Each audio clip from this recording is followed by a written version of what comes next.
What is going on, folks? Brian Himmelfarb, aka the Himmelgod, ready for episode number 5 of the Himmelgod Has Spoken. And like I titled on Twitter earlier today, has E3 2018 been spoiled? We're about to find out. Should be an interesting episode. And of course, as you can see on screen, Call of Duty World War II. We're going to be playing some war matches tonight. I'm kind of getting a little bored of Team Deathmatch, and I want to do something different. So I figured, why not just play War? It's like Team Deathmatch, except with objectives. Should be interesting. But big topic tonight, of course, a lot of E3 stuff that we're going to get into, because in a few weeks we're going to have E3 itself coming up, and we're going to have a prediction show coming up here on the Himmelgod Has Spoken. I've already got Foulmouth Mike Bobbitt on board. And we're looking to get a few more people in here because it's going to be a competition, let me tell you, when that comes up. But thank you so far to everybody here who's joining me, either if you're on Twitch, you're live like Broken Hardy's GOAT is tonight, and so far at least. And of course, the people watching on YouTube, thank you guys for being here. Thank you for all hanging out. And we're going to get this show on the road. It's going to be an interesting one. E3, as I said, big deal here, so we're going to get into that. But let's start out with some shout-outs here for this episode. Let's start out, of course, with the one and only Joe Cronin. Of course, at Real Cronin over on Twitter. And you can find him on YouTube, of course, Corrupted Podcast and Joe Cronin Show. He also has a JCS Gaming over on Twitch. Here on Twitch, actually, because we do a live show right here on Twitch every Thursday night. But make sure you guys catch Joe Cronin. We got Monetize This tomorrow night. And, of course, daily wrestling content. Yeah, quite a few things of wrestling content, part of which I'm going to get into today about Backlash that I got to watch last weekend and probably wished I didn't watch it. But did have fun in the Cold Bone show, so it was okay there. Shout out, of course, to Foulmouth Ken, who you can find on Twitter at Ken Foulmouths. And, of course, on YouTube, FMN Nation. Make sure you catch Foulmouth Ken. He had a good show last night for Foulmouths Live. And, of course, on Saturday, you can find him for Insomniac. And, of course, Ken will be there on Monetize This on Friday nights. Also, another shout-out to Justin Bailey at JustinBaileyIN. And, of course, the jbshow.net. Of course, these guys all have Patreon. Make sure you guys find them on Patreon. Joe Cronin does do Corrupted on Saturday nights. And it's been fire lately, so make sure you guys have been checking out the Corrupted Podcast. I think you get it for as low as $1 a month. Another shout-out, of course, to the one and only Gatekeeper Drew at Gatekeeper5150. A lot of times you find Gatekeeper Drew throwing a host along the way here in the channel. He usually does that.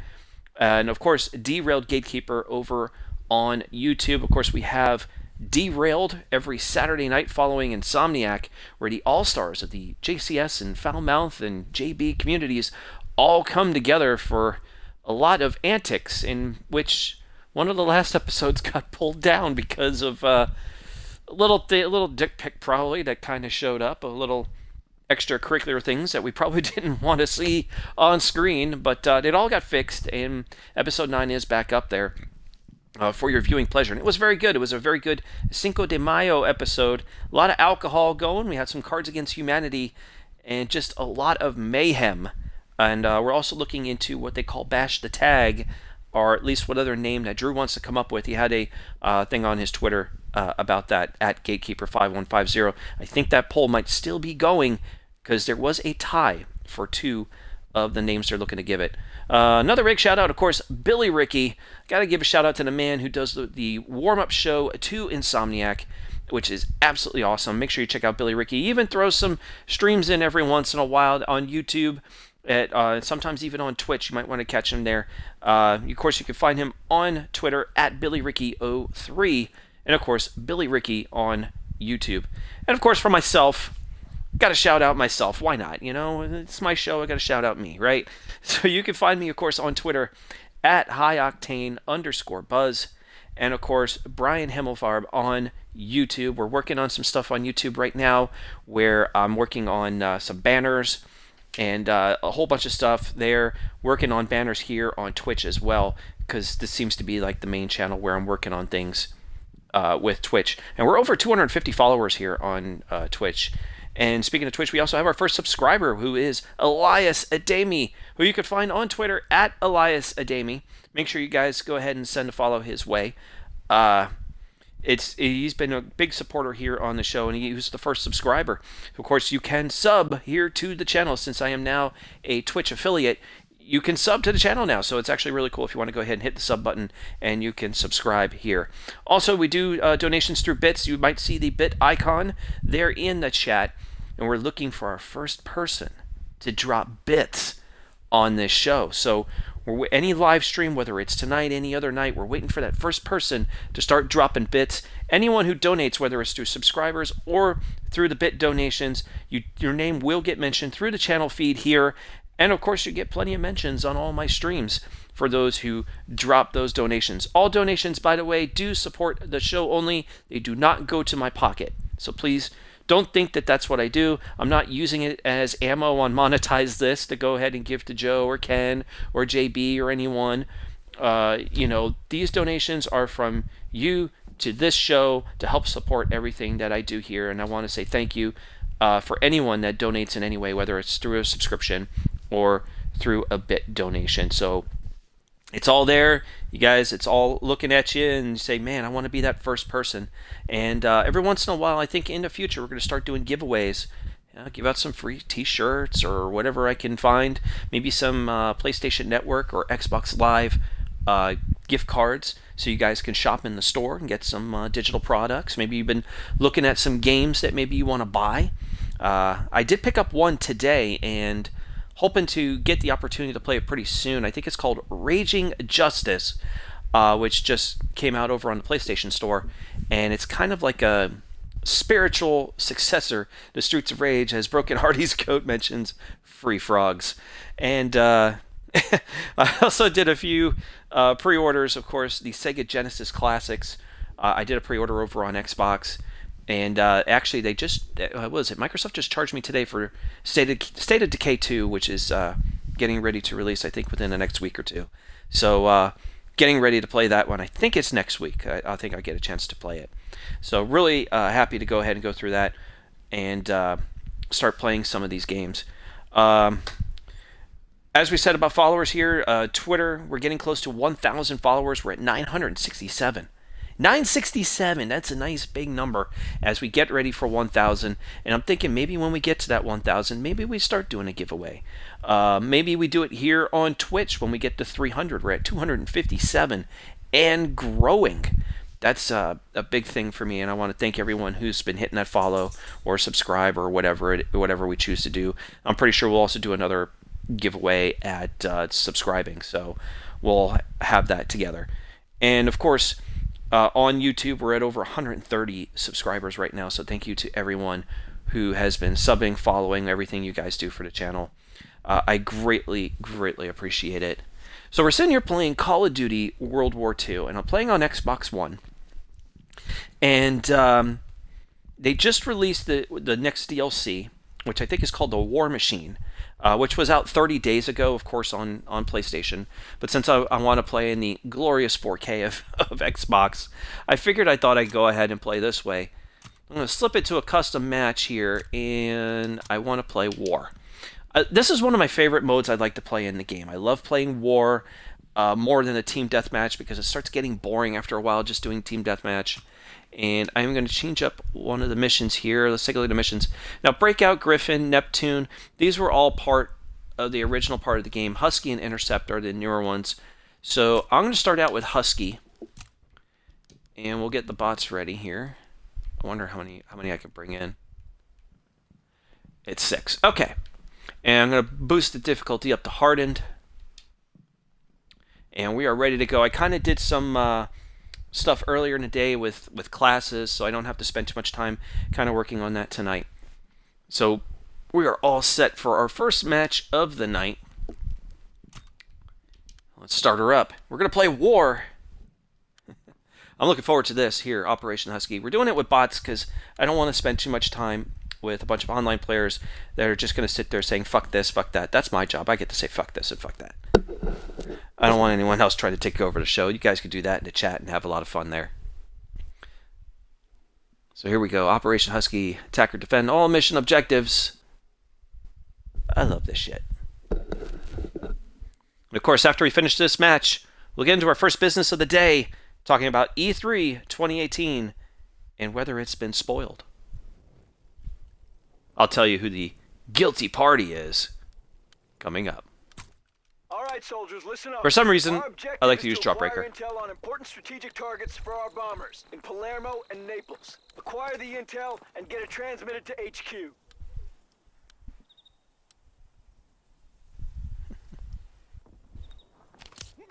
That's right, Broken Hearty's Goat saying, that's right, fuck those no Himmelgod believers. Let's get the intel and get out. Let's move. Looks like we got to grab 3 different positions here. Yep, we got an A, and a B, and a C. Let's grab, baby. This sounds dirty.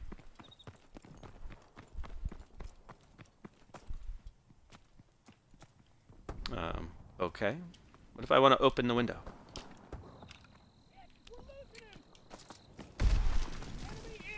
Alright, we haven't seen anybody yet, but I know that it's going to happen in a few seconds here.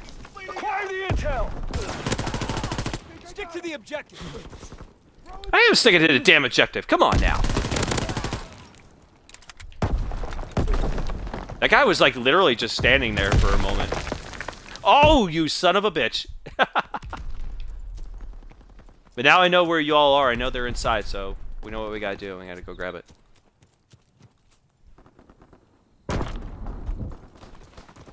How about that? Molotov cocktails. Ready to go.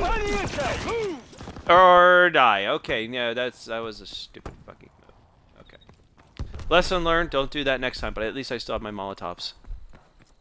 Let's see if we can move over here. Ooh. You're in and out. You're coming out.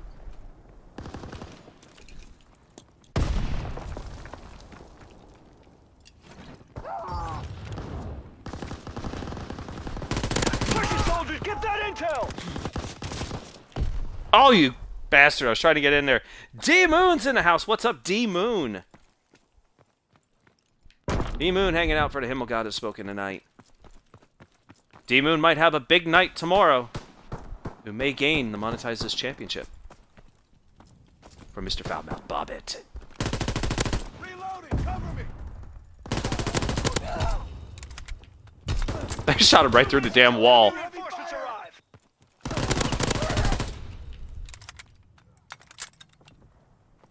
Alright, every time I go this way, it's like asking for trouble. Throwing grease grenade! Intel acquired! Let's just grab. Intel on the ground! Oh shit, I had the wrong damn gun. Why did I switch fucking guns? Hell yeah, I'm ready for E3, buddy. I am so ready. Grab the intel! If you didn't hear earlier, D-Moon, we're going to have a prediction show coming up. We're going to be doing E3 predictions. So, myself and Bobbit already on board. We got a piece of intel! Taking fire! Oh, I'm supposed to escort the bastard. Let's see if I can come in from under. Intel captured! 2 more to go! Shit. 1 minute until I gotta get used to the damn maps. You see, this is the first time I'm playing on this map, so... There you are, you fuck.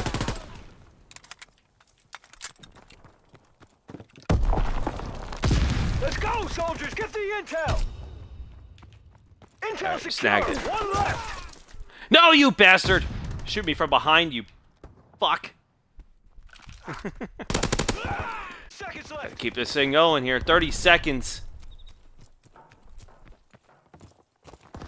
God, I'd hate to fail right now. This sucks because We got a piece it's my of first time intel. playing on this map.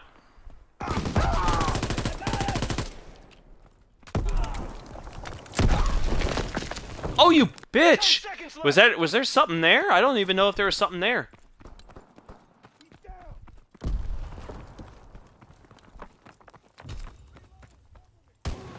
Alright, captured a radio station, so at least we got something out of this. All intel has been acquired. Nice work, soldiers.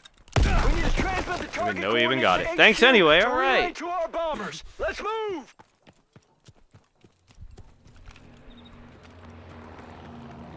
Alright, so we gotta capture a point now.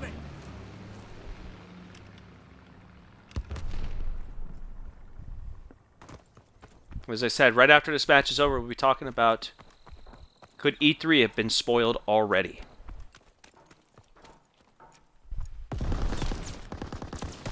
Oh. Shit. Probably should change my guns up, but kind of like this gun a lot. Alright, it's being contested. Enemy flamethrower on the battlefield. Don't get cooked. Push it, soldiers. Get those coordinates. I love it. Don't get cooked. Fuck.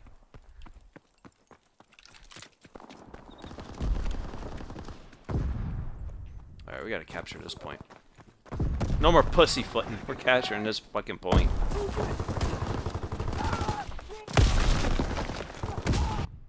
Or I could do that. Casual German dude, what is going on? Thank you for being here. We're just getting underway. Get the target intel transmitted.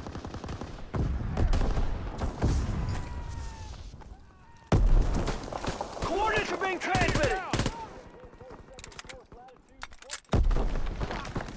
Alright, we're getting the coordinates going here. Ah, screw you. You ain't gonna make it, buddy. 43.2 seconds north latitude. 13 degrees. We're sending the coordinates. Coordinates are being transmitted. Just in case anybody else comes over. 14 degrees, 16 minutes. Transmitting coordinates. We're sending the coordinates. Alright, we got it. Alright. 2 objectives down. All target information has been relayed. Good work. Our bombers are en route to the target locations over Palermo. We need to clear the airspace of enemy fighters to allow... What? I get to fly? Alright. The enemy fighters. Alright, that's cool. Enemy fighter down! They've destroyed one of our fighters! Enemy bandit going down! I'm sorry, but that's awesome. Alright, now I gotta find all the places again. Shit. Enemy has you now! Basic maneuvers! Ah, shit. Enemy going down! We just lost another fighter! I can't complain about this. This is pretty neat. You get to do war in an airplane compared to the first few maps that we had that didn't do nothing but just fight on ground. Enemy bandit going down! He's on your 6! Shake him off! Wait, did I get him? Down. I don't think I got him. I kept messing him up. We just lost another Alright, they got fighter. 16 left.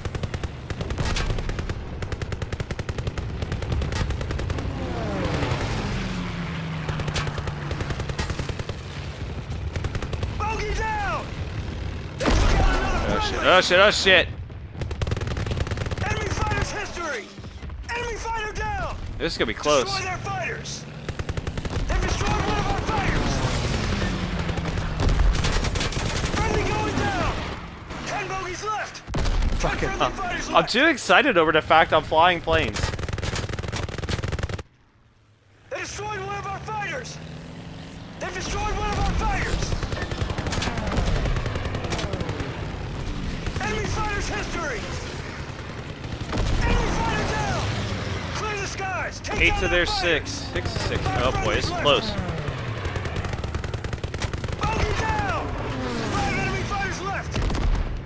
They took out another friendly! Oh shit. They destroyed one of our fighters! Because I followed. Only 3 of our It makes fighters me are feel like left. this is that mode where in Star Wars, One more enemy when they fighter put it in left. skirmish, it's like you can't even tell where you're if you're in the right spot or in the Their wrong. fighters are history! Bombers are through and dropping their payloads! All right, we got a victory. So we're at halftime here.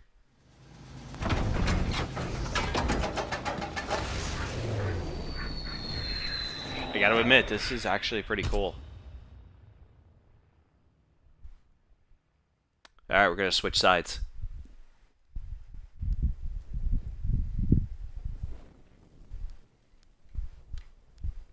Let's change it up. I'm gonna go Keep alert. M1 here. Our men have spotted Allied activity in the area. We must defend. See if we can play a good defense, and then we'll get ready for the business of the day.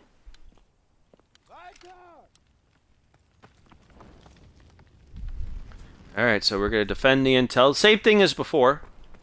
Hopefully my AI teammates are any good. Do not let them steal our intel. Hold them off. Watching these windows right in front of me.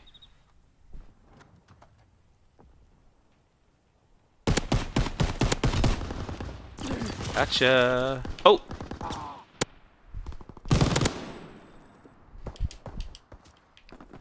All right, hurry up. Get me back in the game. So the hard part is just sitting here waiting. Wires. Oh, okay. Our intel.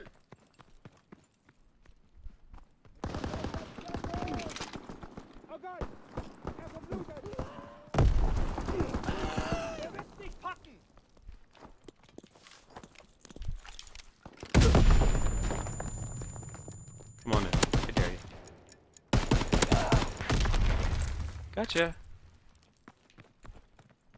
Ain't gonna work that time, pal. Hold them back. Oh shit! He came from the other side. See, I gotta build that wall. Intel has been dropped. Get it back. Get it back!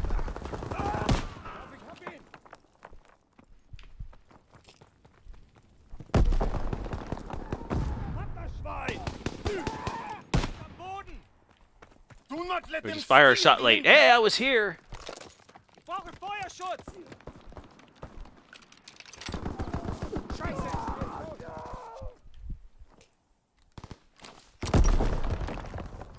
Oops.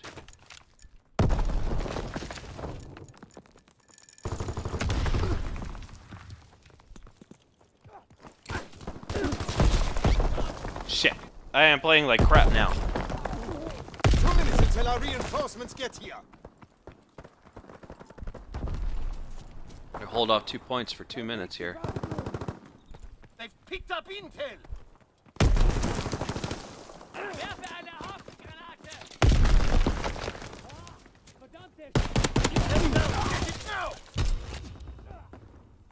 Took him down, but of course no one's there to go ahead and get it. They've dropped intel. Get it. They have a piece of intel. Protect the intel. Intel has been captured. Only one left. Defend it.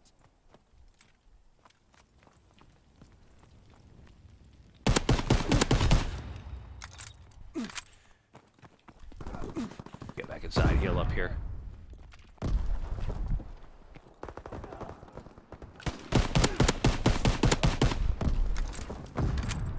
Shit, they are coming through that door. They've picked up intel. 1 minute left. Oh, what? Intel has been dropped. Get it back.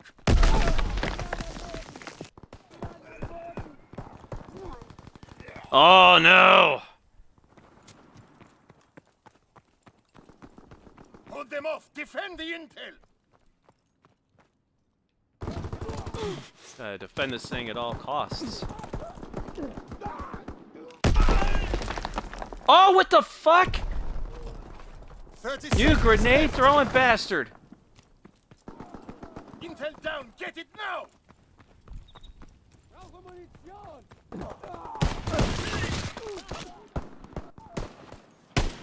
They have a piece of intel. Come on, get me back in, hurry up! They've dropped intel. Get it. 10 seconds left.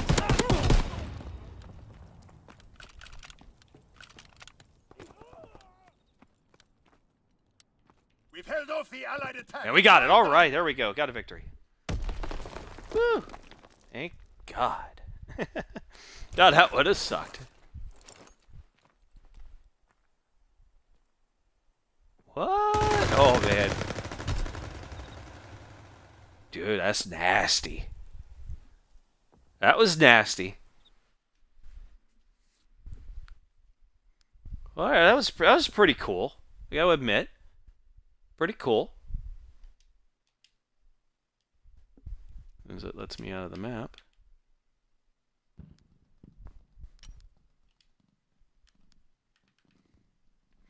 right, so it was a pretty neat little war mode, and kind of get things rolling here. So let's get to the business at hand. Why we're all here? Not just to watch me play Call of Duty. I mean, come on, that's like icing on the cake compared to everything else.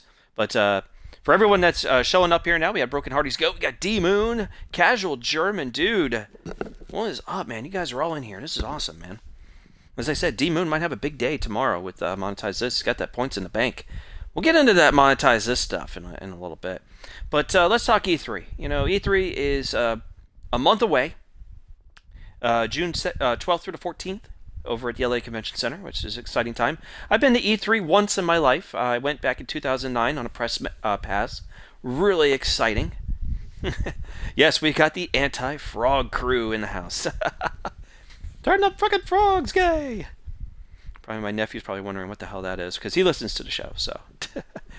But E3 was a good time. I was out there a few years ago. I'll get into some E3 memories coming up in the next week or two, where I'll talk about my time when I was over there at E3, when I was a member of SFX 360 as editor-in-chief, and I got to be there, and you want to talk about a crazy experience. It was amazing. I couldn't even think of anything better. But it was pretty awesome to be a part of that experience when it was still as big as it was compared to probably now, where it feels a little bit less, still kind of Christmas time-ish for us gamers. Still Christmas, but I feel like maybe we had a Grinch in the mix, and we're going to talk about that Grinch right now who might have spoiled the E3 fun. So I'm sure we've all heard of Walmart. You get the person at the front of the store. Oh, welcome to Walmart. Yep, Walmart. Well, Walmart Canada has posted what looks to be placeholder box art for some upcoming games, some of which have not been officially announced as of yet. And it looks like that some of these unannounced titles were ready for their official reveal at this year's E3 Expo, but it looks like Walmart Canada kind of said, hold our beer. We got something for you. We're just going to spoil this whole thing. Have I looked into my Twitter DMs? Yes, I did, Casual. I just haven't had a chance to respond, though, but I did see you. So, with E3 about a month away, Walmart Canada got ahead of itself, said, here's some titles that are probably going to be out this year or even next year. And I'm going to give you a rundown on these games right now. So I hate to use the word spoiler alert, but let's face it, anyone who watches Twitter pretty much knows this happened. So some of these titles, not much of a spoiler. Some kind of are. So let's go ahead and get into it. So one of the games mentioned is Tom Clancy's The Division 2. Yes, damn Canadians. Down with those Canadians. Yeah, right. No, we can't do that. I know some Canadians and they're all right. Yes, Walmart did it. But, Tom Clancy's The Division 2, both for PS4 and Xbox One, was in there. We kind of had an idea that Ubisoft was working on a new Division game, so so it's kind of new that this was coming. Next one on the list, Splinter Cell. This is kind of the ones I was thinking about as a prediction during Microsoft's show, but it's kind of like, okay, it's kind of already out there. We kind of knew that a Splinter Cell was coming. And add on the fact, I think Sam Fisher is in the Ghost Recon Wildlands game, like a certain Predator as well. But Splinter Cell was in this list for PS4 and Xbox One. Another game I haven't heard about in a while, Insurgency Sandstorm. This has also been announced for PS4 and Xbox One. No surprise on this one, The Last of Us Part 2. Yeah, we knew that one was coming. That is exclusive for the PS4. Next one on the list, we have Just Cause 4. Yeah, you gotta love that Rico Suave kind of character that you get to play as in Just Cause. Because he just has that smooth attitude when he goes ahead and blows shit up. And I love Just Cause. It's a great game that I've enjoyed, and I'm down for Just Cause 4, although I feel like a little too soon for Just Cause 4. I mean, look how long it took between Just Cause 2 to Just Cause 3. So, yeah, I'm excited, but it's like, at least give me a little time. But Just Cause 4 was on this list. Also, we saw, no surprise here, WWE 2K19 for PS4 and Xbox One was on this list. But come on, that's a game that's released every year. This one was interesting. Dragon Quest 2. I think this is a little bit of a typo here. And it has been announced for both PS4 and Xbox One, I have a feeling that this is Dragon Quest Builders 2, which has been running around the internet lately, because we already got Dragon Quest Heroes follow-up already. So I would think this is going to be Dragon Quest Builders 2. I don't think it's Dragon Quest 2. So this has been announced for PS4 and Xbox One. This one actually is also an interesting one that came out of this, called Destiny Comet. I have no idea what this is, but they're charging, I think it was like $70-$80, but again, Canadian. But is this kind of a follow-up to Destiny, something that we don't know about Destiny? Is it another expansion to the game that we don't know about? Something that could be announced during Sony's PlayStation event. But it has been announced for both PS4 and Xbox One, Destiny Comet. I have no idea what it is. But let's face it, a lot of people are already sick of Destiny at this point because of how bad Destiny 2 has been. And they just put out, the new DLC that's coming up? I don't know if that's already out yet or not, but yep, Destiny Comet, another interesting name that was on that list. Final Fantasy VII Remake. Here's one we haven't heard about anything for probably a long time now. I think it's since PlayStation Experience, but this game made the list. Final Fantasy VII Remake, which is for PS4 and Xbox One. I think PS4 has the exclusive rights in terms of a timed exclusive in the beginning, because I do remember at E3 they did say first on PlayStation. So that was on the list. Also here on that list was Metroid Prime 4. This was announced last E3 during Nintendo's Direct. It's in there now as a placeholder. So interesting to see. I think that we are going to see a lot of Metroid Prime 4 during Nintendo's Direct this year. NBA 2K19, no surprise there. It's a yearly game listed for the PS4, the Xbox One, and the Switch. Also on this list is Super Smash Bros. We knew about this. They announced this a while back with the initial teaser trailer, and Super Smash Bros. Of course exclusive to the Nintendo Switch. Also on their list, Borderlands 3. We've been hearing about Borderlands 3 for a little while. We knew that this was coming. Borderlands 3 did get announced for PS4 and Xbox One, and if I'm right, Microsoft does have the marketing rights to Borderlands 3. Another game on the list is Assassin's Creed. Kind of weird, because I thought Ubisoft was kind of taking a break with Assassin's Creed, not releasing it every year, but it looks like we have an Assassin's Creed game. I think maybe this gets released in 2019, but there is a listing for it for PS4 and Xbox One. Next up on the list, Beyond Good and Evil 2. I remember this from last E3. This was another exciting game that they announced. It's going to be for PS4 and Xbox One. Next up, we have Dreams. Remember that game Dreams that they would talk about during the PS4 press conference? And we're always wondering, what is this game? What is it? I have no idea what they're doing. But it's like something where you can create your own games kind of thing. It's on the list now. Exclusive to PS4, Dreams. Another game hasn't been officially announced yet. Lego DC Villains. Very interesting. I like this idea. I know they got a Lego game coming out this summer with The Incredibles. But now we got an announcement of Lego DC Villains for PS4 and Xbox One. Also on the list, this is definitely a typo, but they said Forza Horizon 5. But we didn't get Forza Horizon 4 yet. Just a thought, look at your shit before you fucking type it. But Forza Horizon announced, of course, Xbox One exclusive. Another Xbox One exclusive announced, Gears of War 5. Now, if anyone's watched Xbox's Inside Xbox event they had this past month, there was a guy wearing a hoodie that showed Gears of War 5. Microsoft always loves to throw those little teases. Sony likes to throw little teases on a t-shirt or anything like that. It was there, and it looks like maybe at E3 this year, we might get a bit of a trailer for Gears of War 5. Gears of War 4 was a good game. I got to admit, good game. I'm going to stream it at some point. But Gears of War 5 looks like we might get an announcement at E3 this year. One of those games I was looking to make on the prediction show. Now, the last one here I got on my list, this was the most interesting one of all. You guys might have remembered this game on the 360 and the PS3, done by id, published by Bethesda. A little game called Rage. Actually, a really good game. The story kind of sucked, but the gameplay actually was really good. I had a friend of mine when I was working with SFX 360 say, Here's what Fallout 3 should have been. I was like, come on, man, come on, give me a break. Still, Rage was a really good game. It's kind of had a bit of that kind of mix, that post-apocalyptic mix of Fallout, and then you add in a little Mad Max with all the vehicles and stuff like that. I thought that was really cool. But, yep, Walmart kind of spoiled the whole Rage 2 thing, because it looked like Bethesda was ready to announce a trailer for this. They've been putting up, it looks like, some advertising for it. We've seen a rocket and something of today from Big Ben, and it's always pointing. They had on the rocket 5:14, and they also saw on Big Ben pointing to the time of 5:14. So it looks like on May 14th we're going to get some sort of announcement. So that would be next week.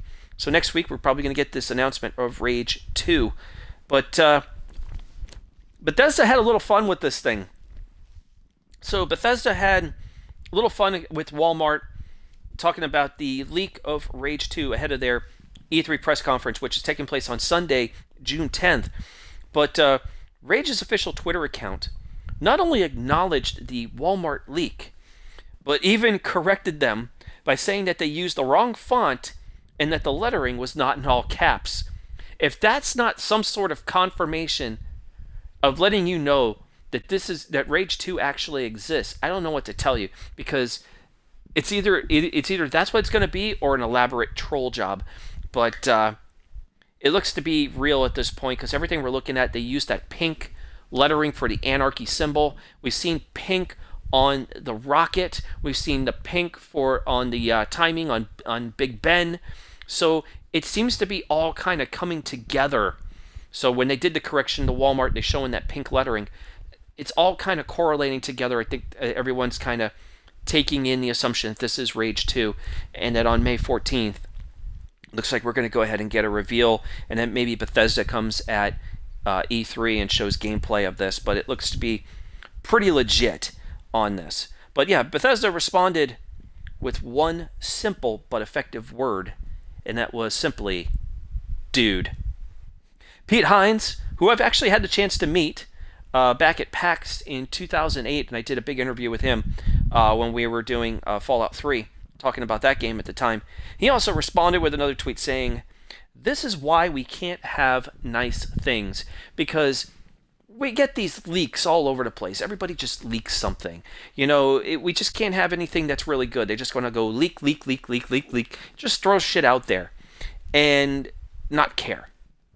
It's like, well, here's this game. But, I mean, I feel like at E3 I want to be surprised. I want to have something to be entertained about. Now, granted, I'm probably going to be entertained by a trailer or anything like that, even though I want gameplay. I don't want to see a bunch of CGI trailers, but E3 is kind of known to throw those CGI trailers out there, which drives me nuts, because it says, oh yeah, I want to be excited about it, but show me the game, because I would be excited a little bit more. So that's what we're seeing. Rage 2 looks to be just about official at this point, and that we might see something as early as next week. But yeah, thanks a lot, Walmart. You kind of just ruined it for everyone. I'm excited about E3 and all these announcements, and obviously these aren't all the announcements that we're going to see. Obviously we're going to see a lot of stuff that could come later in 2019. We could see stuff that comes in 2020, for crying out loud. No surprise that there was no showing for Anthem on their website, and we know EA is getting ready to release that one, but we'll get into EA in just a little bit here. But Walmart, stop fucking up. Hell, I'd rather tell everybody, stop posting shit. I want to get excited. I want a prediction show to be fun. I don't want it to be spoiled by a shitty fucking Walmart that I would never fucking go to, especially in Canada, where they go ahead and just say, well, here you go, pre-order now. It's bad enough that, say, GameStop did it and said, here, pre-order all these titles now. You might not see them for a year and a half. But, hey, what do you expect? This is the time of year. It's fucking Christmas for gamers, dude. This is like a big deal. I'm excited for it, but it's like, what the fuck, man? Don't screw over E3 for me. I'm sure for you guys that are watching here and those who are watching on YouTube, we want excitement. We want to be entertained. We want to have that moment of euphoria. Not really have an orgasm or anything like that, but just have that little euphoric moment when a big game gets shown, kind of like how Metro Exodus was last year, Or even you can even throw Anthem in that thing, because it could be the Destiny killer, although hopefully with less microtransactions. But we can only hope. We'll see when EA's press conference comes up on the Saturday before E3. But sticking with the news, we're going to keep going here. Another big story before we get back into some Call of Duty. And it has a little bit to do with E3 coming up. So, as you all know, EA recently had an earnings call. And in that recent earnings call, EA has estimated that 130 million PS4 and Xbox One consoles are to be sold by the end of this year. Keep that in mind. End of this year. Now, this would be considered the total install base, not, they're not going to sell 130 million this year. That's impossible. You really got to get people on board for that shit. But come on, these consoles have been on sale for a while. But this is considered to be the total install base for the Xbox, PlayStation 4, and Switch. Now, they did mention that the Nintendo Switch will reach a total install base of 30 million by the end of the year, which I think is unfreaking believable, because the Switch has been on fire, bro. The Switch has been crazy. I mean, you look at the games that they have now, and the big titles they're throwing on, and a lot of the third-party support that Nintendo has right now is just amazing. And although I might have a little bad news with Nintendo coming up in a little bit, but to have 30 million by the end of this year, I think is amazing. That's awesome. And the coming back from the failure that was the Wii U to coming into the Switch, I think has been amazing for them. And just hats off to Nintendo. They just did a great job. Now, these are great numbers, but here's where things are going to get a little interesting, a little dicey, and you always look for that juicy news. Well, here you go. Well, EA has estimated that a total of 103 million PS4 and Xbox One consoles have been sold as of December 31st of last year. Not too long ago. So really, you only need to get 27 million in the install base this year to reach that 130. Not that hard. It can happen. You got Black Friday, for crying out loud, dude. They always sell shit there. Well, anyway, Sony has gone on record announcing that they have sold more than 74 million PlayStation 4 units. And this also includes the PS4 Pro, which at the time after it was released was 1 in every 5 consoles sold was a PS4 Pro. Well, taking that number in from the 103 million, this leaves Microsoft with only 29 million units sold of the Xbox One. Now, if you've known, Microsoft hasn't talked about numbers. They usually don't. But it's interesting to me that it's a very, very low number. Well, there are reports that state lately that the PS4 sales have peaked. And it makes sense because we're getting in the latter half of this console generation. So rumors have been running rampant about an eventual announcement of the PlayStation 5. But again, those are only rumors right now. We've heard it. I think in a previous episode I talked about that, about the PS5, and I think it's a little too soon. But to say maybe that PS4 kind of peaked at this point, that they're not going to see these massive influx of numbers, I think is pretty correct. We're going to see a bit of a slowdown, I think, at this point. But does it mean that the PS4 is done? It just means that now we're kind of getting in the latter half of things and we're getting ready for PlayStation 5. But what boggles my mind right now is Microsoft's Xbox One sales numbers.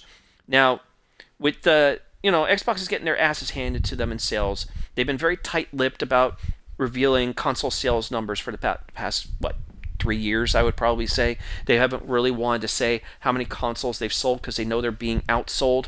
I mean, they're being outsold at some point. I think in the United States, it's about 2.5 to 1. I don't know how we get a half, but it just ends up that way.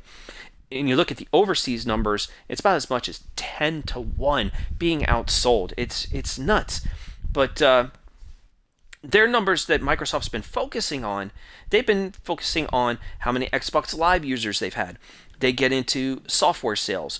They've talked about backwards compatibility time played. Bet you heard about that one lately, where they talked about over 1 billion hours in Xbox Live backwards compatible games being played. And they even talk about how many achievements have been achieved, how many they've earned from players on Xbox Live, which is kind of ridiculous. It's such a stupid number. But these are the things that Microsoft likes to focus on to kind of distract you from the fact that it looks like they've only sold less than 30 million consoles. which is absolutely insane. Well, Microsoft has responded to this EA earnings, these estimates. They're stating that these numbers are inaccurate. They're stating that Xbox One sales are up 15%. Well, let's face it, this is about enough for Xbox cheerleaders like Crap Gamer and Mooch, who are probably the biggest Xbox cheerleaders there are, who basically want to suck Phil Spencer's dick. But that's enough for them to give them a massive orgasm and at least 5 clickbait videos talking about it. You ever seen their videos? Massive Xbox news. Well, what is it? Oh, you have to click the video and it's some stupid bullshit. And they might say, big name exclusive coming to Xbox only. But what is it? So you click it and you find out it's an indie game. But yeah, they're known for their clickbaiting and they're big time cheerleaders. Everyone rants on them. You can go on YouTube and find a million things about Crap Gamer. I've actually watched one of his videos and it's so bad. It's like you sit there and you watch it and you have to wait for about 20 to 30 seconds before he actually fucking says anything. And it's annoying as fuck. I hate this guy, but somehow he keeps showing up on my damn feed. I don't want to watch a Crap Gamer video. It's junk. I can't even watch it. It's clickbait and it's just shit. But getting back to the point, Microsoft has stated that these numbers do not include Xbox One X and Japanese sales. So basically what they're saying is, hey, you didn't talk about how many Xbox One X's we've sold in this earnings report, and you never mentioned our Japanese sales, which are basically non-existent. Listen, Xbox One is not selling in Japan. We all know this. This isn't some big news. It's not breaking news here. I mean, I think at one point they sold maybe 60 units in a week, and that's bad. But it's a joke. You know, Microsoft's sitting there saying that, hey, you didn't count those Xbox One X's. Trust me, they sold quite a few of the Xbox One X. I ain't gonna lie, they did a really good job with it. But and I have an Xbox One X, and I think it's a great console. But don't mention the Japanese numbers. It's not going to pad those numbers up very much. Maybe you get over 30. Maybe we're at 32 or 33 million at most. Maybe 34 million.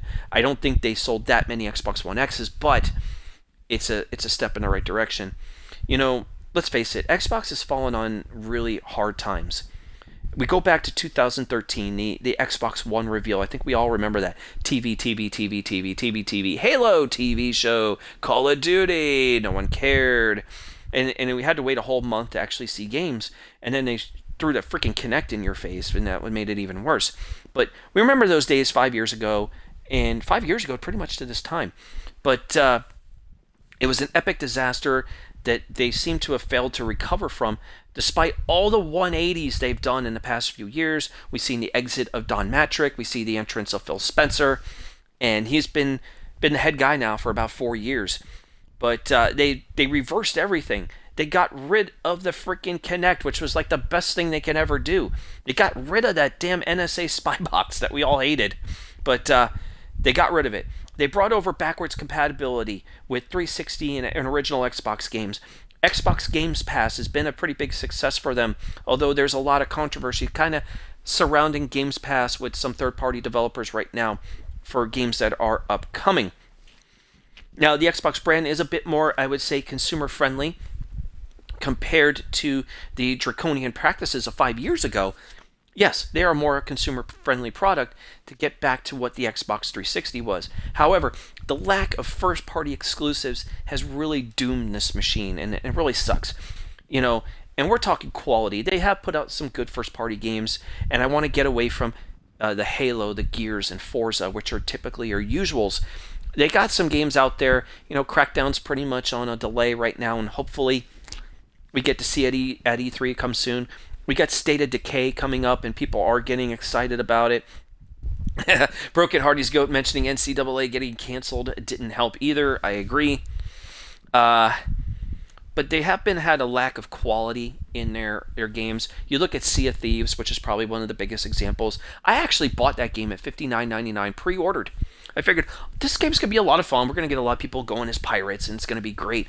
And it ends up being this big flop of just collecting treasure chests from freaking and battling skeletons, and it just got really boring. Now, supposedly there's some content coming up very shortly to add on to Sea of Thieves, and I guess they're waiting till E3 to go ahead and talk about it. But it's like, dude, now's the time. You need content now because your player base has dropped off immensely. More than half the players of Sea of Thieves that started out on the game on day one are no longer there.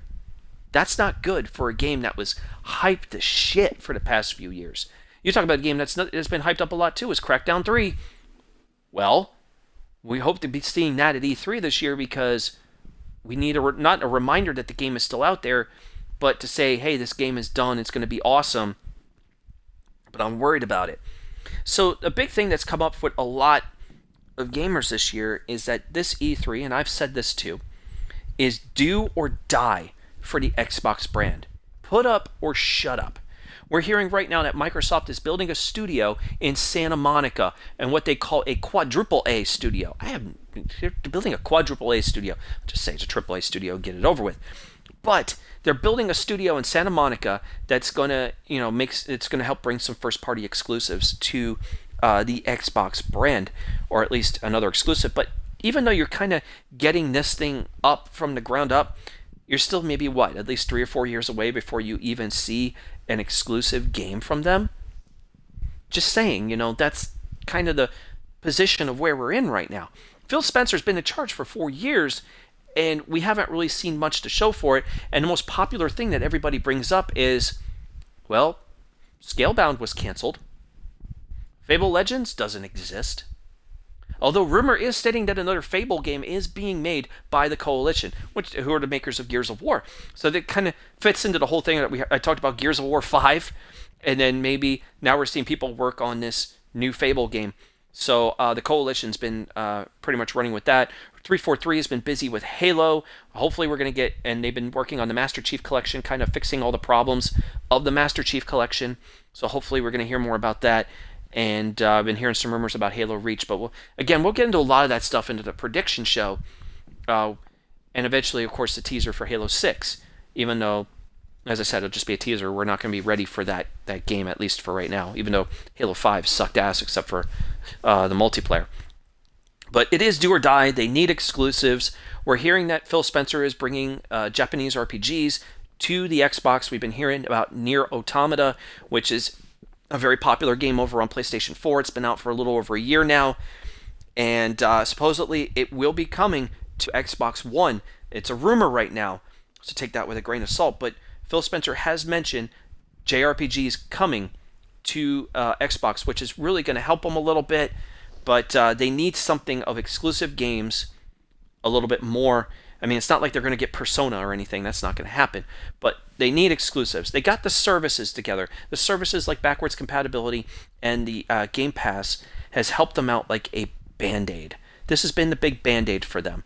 This has helped them out to say, okay, we're not a complete failure. We've got something to be excited about, especially when you bring all those Star Wars games over, which has got everybody goo-gooing all over the place, including myself because I downloaded a whole bunch of them.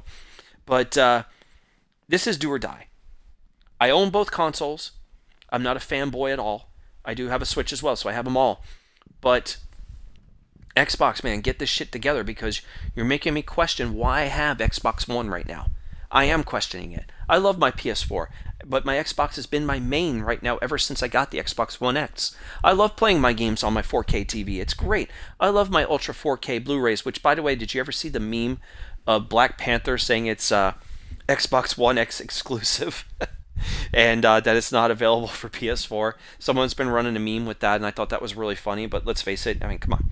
That's bullshit anyway. Black Panther is available for everybody. But, yeah, brokenhearted. I know you definitely want a football game, a college football game, and I think down the road we are going to see college football return. I want to see it as well. I kind of miss it when EA had college football, or even back in the day when I was playing it on Sega, which I thought was pretty cool for Sega Genesis. Sega Genesis collection coming up this month, by the way, for PS4 and Xbox One. Really excited about that. But is E3 do or die for Microsoft? I have to say it. Yes, it is. Okay, yep, it's happening for real in 2020. There you go. Thank you. But I'm not a fanboy. I own it all. But give me something to be excited for on the Xbox. Because when you hear these sales numbers, even though they're estimates, listen, the real numbers aren't going to be that much better but they need something this year to get fans excited. Backwards compatibility is not going to do it.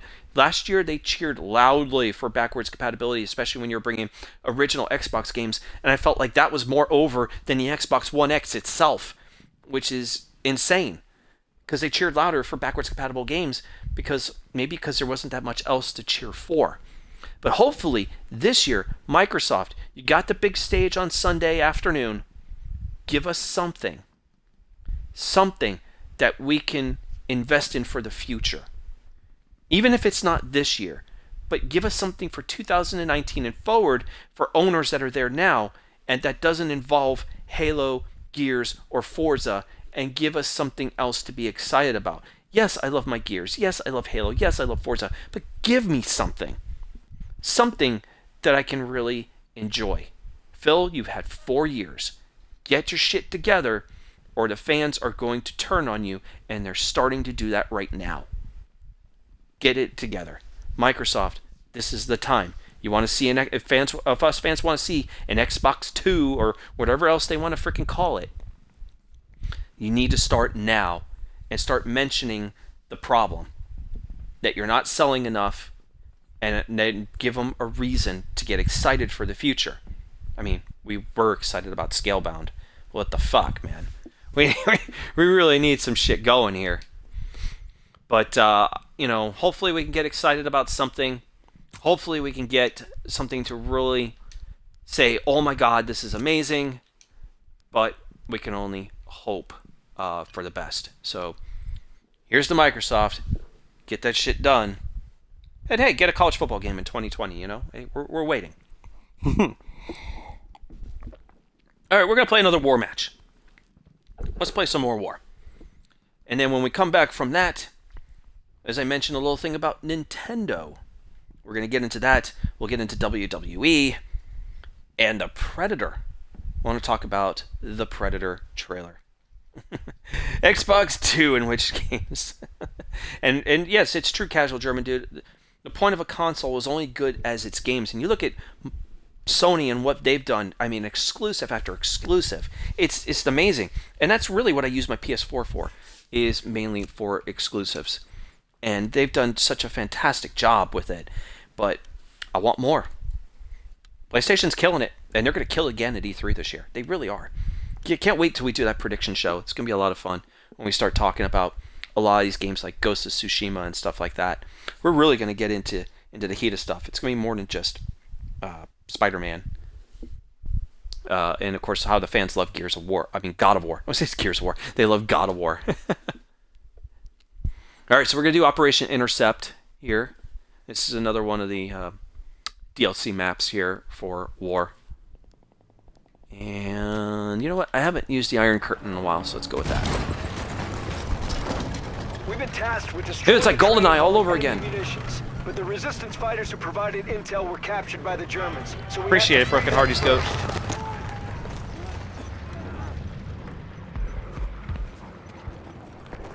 La Resistance!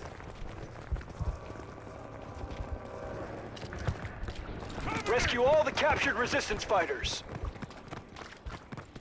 Alright, so we got some rescues here on points A and B. There's one in the open! Enemy is down! Tossing grenade! Hopefully you guys are enjoying the episode. If you guys are, and you're watching over there on the YouTube, go ahead and leave a like. Greatly appreciate it. Leave that thumbs up. I would like to see that happen. Of course, if you want to leave thumbs down, that's okay. It's still a view. I still get the view.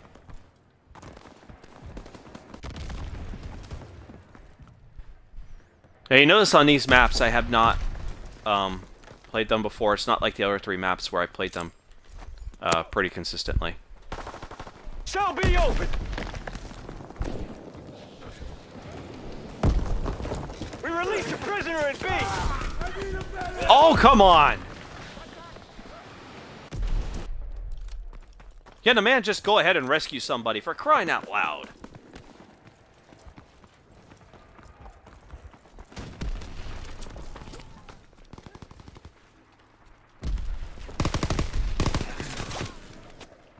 Shit.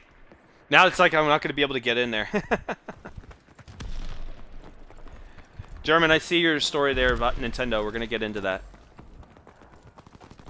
I'll save that for when we're done there. Locate and save the resistance fighters. Cell A open. Okay, that was a bad choice to go that way. We freed a prisoner in A. Thought we... Oh well, I guess we gotta free another one at some point. Alright, so A is not coming up anymore. Enemy is down.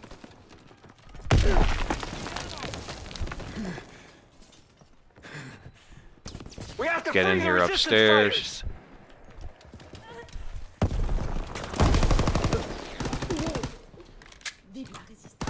I guess I didn't finish them.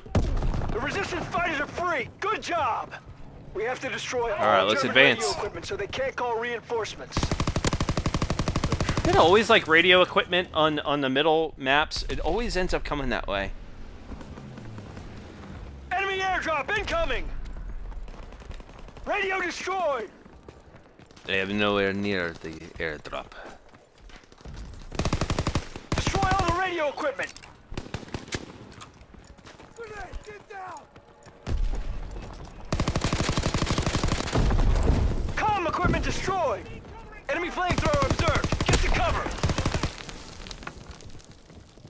Where are you? Where are you? Where are you? I saw you back here.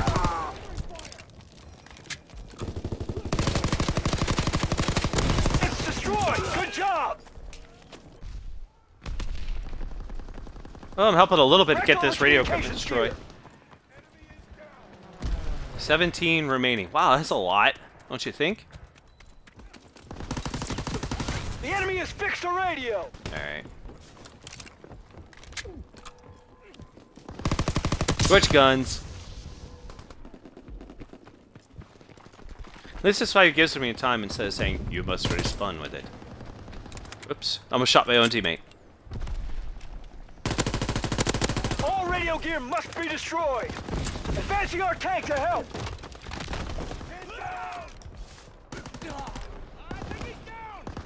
Place the explosive.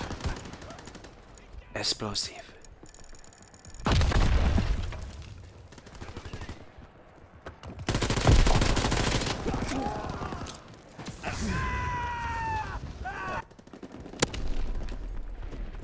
Did I get credit for it?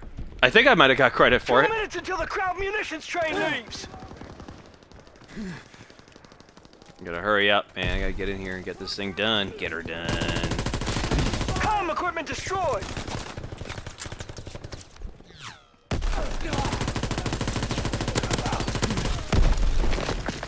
I didn't kill him? Holy The crap, radio man. was repaired by the Germans. I usually never see them repair anything. They just usually The defend. enemy has repaired a radio. Demolish all the radio gear. 10 radios left. Damn. I guess we really didn't get the job done. We never get it done.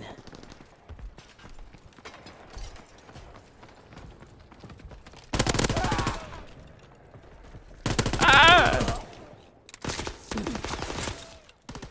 Oh, I see it. That one in the corner. The munitions train leaves in 1 minute. Shoot. I hope we get this done here. Oh, crap. Got 10 left.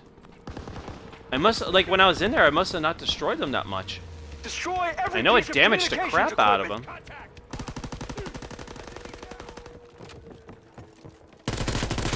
It's destroyed. Good job. 30 seconds left. 9 left. Yep, I don't think my team's going to get in here in enough time to stop this thing. Could come down to overtime here. A radio was repaired by the Germans. Moving the tank forward. Damn 10 it. seconds left. With 7 left, I don't know if it's not going to happen here. I got to get up there in time. We've lost. The Germans were able No. to contact Crap, reinforcements. we couldn't get in there. Elias is in the house. What's up, Elias? Casual German dude's got a lot here to get into, and we'll get to that as soon as the next half is over here, and we'll go with that. You got a lot to write in there, so I'm gonna make sure we get everything in there for you. But Elias is in the house. He is one of the subs to this channel. He is the man. Use this one. The enemy's primary All right, now I get to objective defend is to stop these before hostages. it can leave the city. It's our job to hold the Hostiles, line and hostages. stop them from getting anywhere near it. Let's see how this goes now.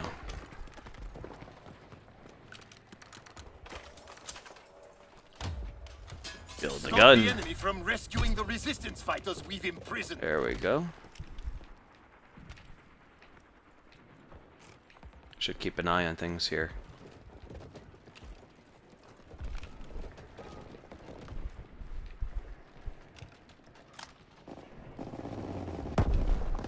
Let's use the gun I built. See if anyone shows up. Yep, teammate.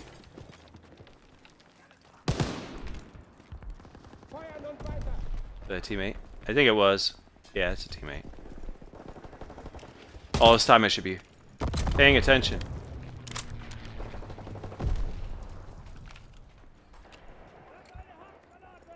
Where's everybody? Everybody must be down on the other side or something. Yep, they are. Stop the enemy from rescuing the prisoners.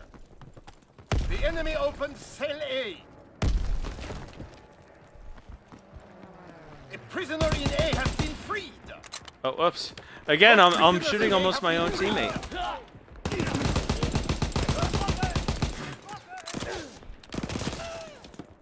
Crap, they're hitting the other side.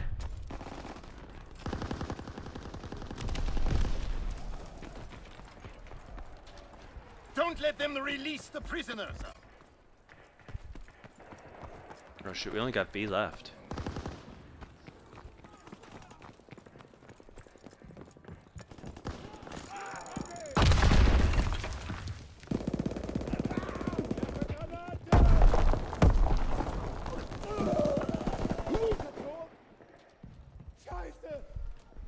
Gotta keep defending this point. Stop them from freeing the prisoners.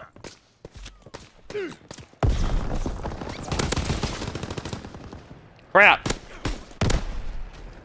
I am playing like junk.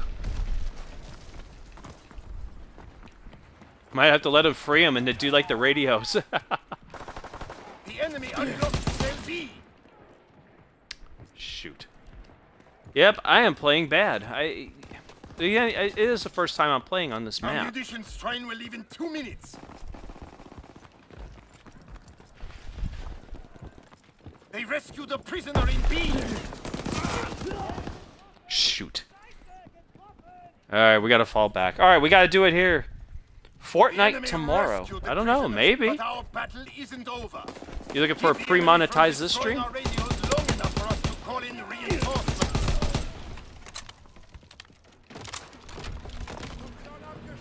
That would be interesting if you want to do for a pre-monetize this one. I will definitely keep that in mind. Thank you for letting me know that, Elias, because I was planning on doing it next week, but come on, everybody love that Thanos gameplay, baby.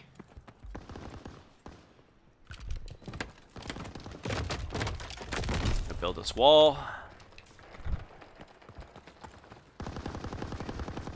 It's like zombies and you build a wall. It doesn't mean crap half the time. But in the new zombies, they don't have that. He said, fuck the walls. They destroyed the radio. I saw you. Keep the communications gear safe.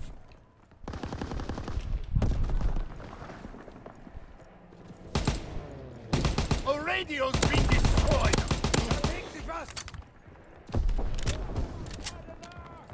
Make sure, see what they got going on. I'm trying to keep it safe in the radio room.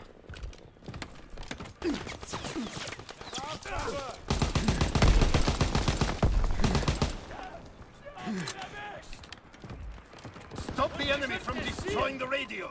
You're gonna hold up these walls. Communications gear has been destroyed. Alright, we got the wall up. Come on, guys, defend these fucking targets. I can't do it all. Advancing.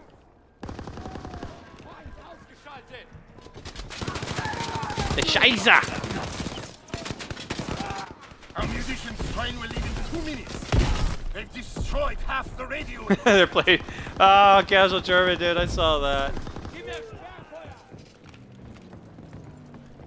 Yeah, I'm playing with a controller.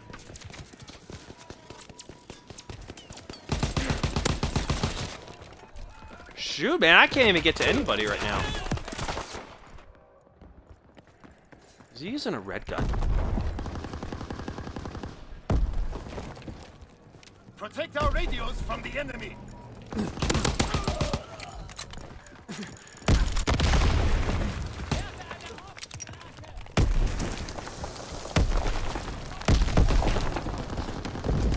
Radios left. Enemy tank is moving up. Go ahead and build that. There we go. Kind of hold things off for a little bit. They destroyed the radio. In 1 minute, our munitions train. Oh, wonder they're coming in from the other side. What the?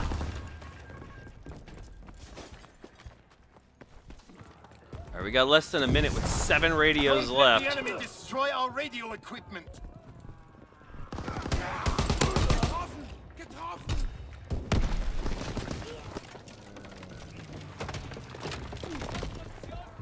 30 seconds left. Gotta hold them off. Can we get a victory? The radio's been destroyed. Piss off.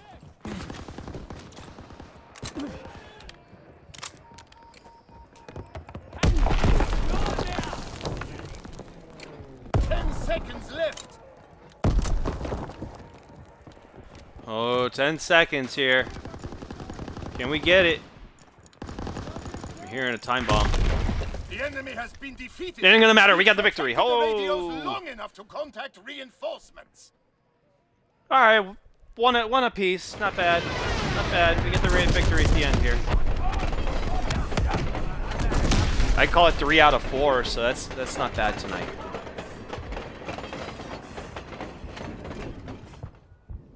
Three out of 4 ain't bad. Yeehaw. Let me look here. So Casual German Dude had a lot to say, and I want to go ahead and focus in on some of the stuff you had to say here. So regarding Nintendo, this is what Casual German wrote.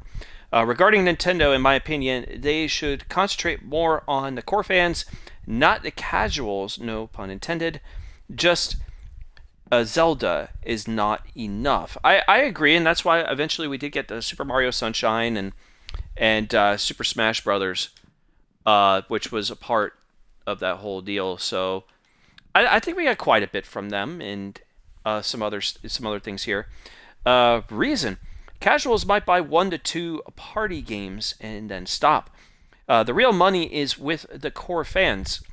They need something that can become as popular as the SNES. Agreed. That's a good point. Why have games bought a Switch? Because of the Zelda. You barely heard anyone talking about another Switch game, and that shows you what's wrong with Nintendo. Well, let's not forget about Super Mario. Because I think that Super Mario Odyssey was big for them as well. You look at Xenoblade Chronicles 2 was another big hit. And you know what? I'm going to throw ARMS in there because ARMS was a very popular game. Kind of different for the fighting game fans, but I thought that was pretty cool. And I think it's a fun game on Nintendo. But yeah, I mean, then you're seeing a lot of ports like the Mario Kart and probably what Super Smash Brothers might become, which is a port. But yeah, they might buy 1 or 2 games and then stop. That's true. But I think, when you look at Nintendo, they've been doing a lot in the third-party market. But as far as their exclusives are concerned, they're doing a great job. They really are. And when you take 2 of the biggest exclusives that they have, which is Zelda and Mario, and you release them both within the same year, that's amazing. So for what Nintendo's done, I got to give them a thumbs up. They've done fantastic, and I want to see more with them. Yeah, I mean, eventually we'll see more Zelda and we'll see more Mario and stuff like that. And right now there are rumors of a Pokemon game that's coming up. Eventually we'll see another Mario Party and a newer Mario Kart. So we'll see a lot of good stuff from them.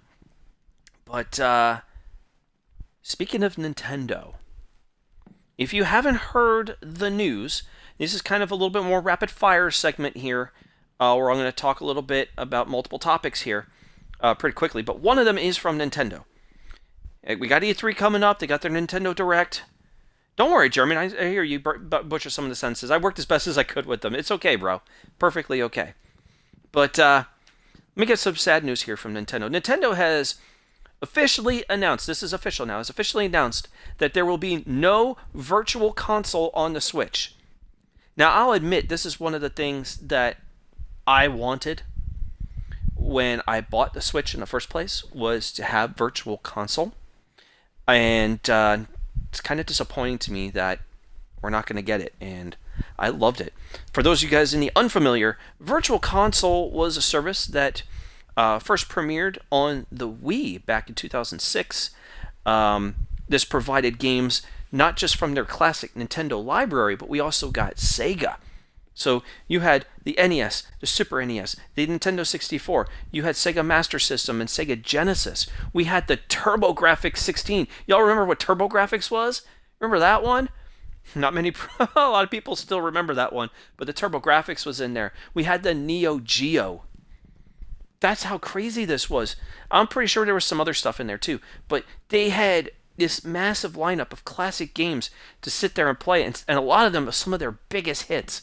And starting back on the Wii, back in 2006, this is where it all really kind of got underway.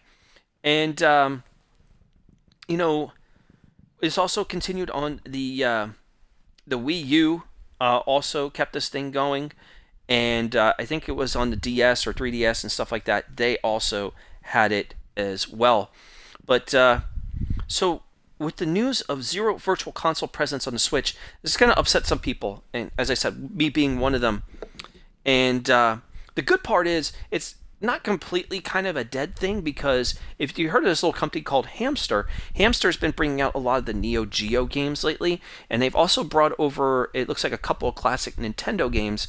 They did the Super Mario Brothers Versus, and Super Mario Brothers Versus, then they also had Mario Brothers Versus, and they had Punch-Out! So they had a few Nintendo games that they were able to bring over, some of them based off of the arcade cabinets. That's where they were based on, and they did a lot of the Neo Geo.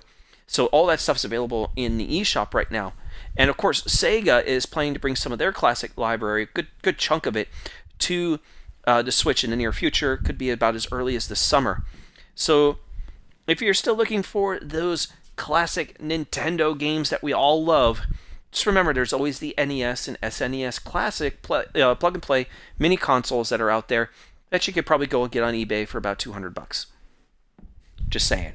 Or, of course, you get the SNES classic if you're lucky at a GameStop or a Best Buy or wherever they would sell them, and you might get lucky to get one at of course, retail price. But of course, usually some of them, as quick as I get there, they disappear. I've been lucky on mine. I got my SNES Classic and my NES Classic both on day one. And right now, it's only a matter of time before we get the announcement of the N64 Classic. We've been hearing about that, little rumblings here and there, and I think we're going to get an announcement for the N64 Classic. Could be as early as E3. Kind of keep that in mind, that's coming. So, the N64 Classic, I think it's going to be announced. Keep an eye out for it. I'm pretty sure we'll have a little bit more during the prediction show, and eventually leading up to Nintendo's Direct, which is usually on the beginning of E3, the day that E3 really gets going in the convention center, which is on the 12th. So we should get an announcement pretty soon on that N64 Classic, especially because they've been releasing them every year for these classic devices. So I'm expecting one to be there in the stores in November. Heard of the Raspberry Pi? Yes, I have heard of the Raspberry Pi. Thank you, Casual German Dude, mentioning the Raspberry Pi. That is the most common thing that comes up when people can't get the nice plug-and-play consoles when they're sitting nestled safely in my home. They say Raspberry Pi. And you could go on there and get one of those modded NES and SNES classics, which has a Raspberry Pi in it. So they even did it with a Genesis, which I thought that was really cool that they had all that ideas in mind, and you would see them on eBay selling for massive amounts of money with 600 to 700 games or 1,000 games on it. It's absolutely ridiculous, but I have heard of it. Very popular option, and a lot of people have been taking up on it. So I thought that was really cool. But Nintendo, no virtual console for the Switch. It's going to disappoint some people, but there are ways around it. But we kind of wanted our gaming on the go with that virtual console. It sucks, but it gets better, Sega's going to put their games on there, so we don't have to worry about it. But yes, you can play all the classic stuff, no matter if it's Nintendo, Sega, or something else, and that's what the Raspberry Pi was. So very good call on that, as I was looking back at a lot of the stuff everyone's been mentioning here. So I'm going to have to look at that Twitter DM about that college football, though, and definitely go ahead and check that out. But thank you for bringing that to my attention, Broken Hardy's GOAT. Also, shout out to Canadian Basement. Canadian Basement, by the way, throwing a retweet just recently about the episode on here. It's like, man, we've been on for a while, Bill, but thanks, Canadian Basement. I want to see if I can bring him on for the prediction show, because that would be a lot of fun to get Canadian Basement in here, because that would be really cool. But getting to the next topic in hand, let's get to the WWE. Let's get to this, because in the last episode, I've been talking about WWE. I talked about how disappointed I am in the product as of late, and how WrestleMania was fucking garbage. We just had Backlash this past weekend. Wonder if any of you guys watched it, because I suffered through it. First match was great. The Seth Rollins versus Miz match was great. I even kind of enjoyed the Nakamura AJ Styles match, because I wanted to see how these guys were going to keep going with that rivalry. And I thought it was a very interesting match.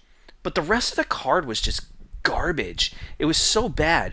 And you think with the WWE, and you're taking your prized title and not making it the main event of the night. Instead, it plays second fiddle to Roman Reigns. Why? Why is it that we're still trying to push the big dog or the Samoan badass or the powerhouse of the Shield, whatever else you want to call Roman Reigns? Because it makes me sick. We were all watching during the Cold Bone show. We were there watching it as it happened. And it was Foulmouth Bobbit brought up the fact that Roman Reigns is going to end up being the main event.